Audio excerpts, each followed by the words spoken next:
এত সুন্দর এই চুড়িগুলো কিন্তু আমি টক দইয়ের কোটা কেটে তারপর বানিয়েছি। দেখতে পাচ্ছ এখানে আমি মাপ মতো কেটে নিয়েছি আর আমার চুড়ির সাইজ অনুযায়ী আমি পিন আপ করে নিয়েছি। এরপর কাপড় পেঁচিয়ে নিয়েছি। এখানে আমি টুকরো কাপড় ছিল ওইগুলোই পেঁচিয়ে নিয়েছি। এখন তোমাদেরকে দেখাই আমি কিভাবে কাজ করেছি।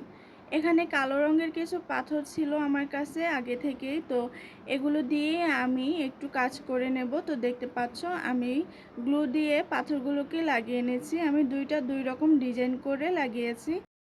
আমরা যারা সেলাইয়ের কাজ করি আমাদের হাতের কাছে কিন্তু অনেক ধরনের টুকরো কাপড় পরে থাকে, যেগুলো আমরা কোনো কাজেই ব্যবহার করি না, ফেলে দেই।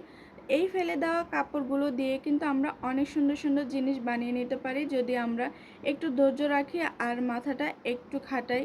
তো দেখো এই কাপড়গুলো কিন্তু আমি ফেলেই দিতাম, কেন জানি না, মনে হলো অনলাইনে এত এত ভাইরাল চুড়িগুলো দেখি, তো আমিও যদি চেষ্টা করি তাহলে আমিও বানাতে পারবো। তো কেমন হয়েছে আমার বানানো চুড়িগুলো অবশ্যই তোমরা আমাকে কমেন্ট করে জানাবে। আর এখানে দেখো আমি এই জরি সুতাটা কিন্তু একটু গ্লু দিয়ে লাগিয়ে নিচ্ছি যেন খুলে না যায়, খুলে যাবে না, তারপরেও যেন পেজ থেকে সরে না যায়, এজন্য আমি গ্লুটা দিয়েছি।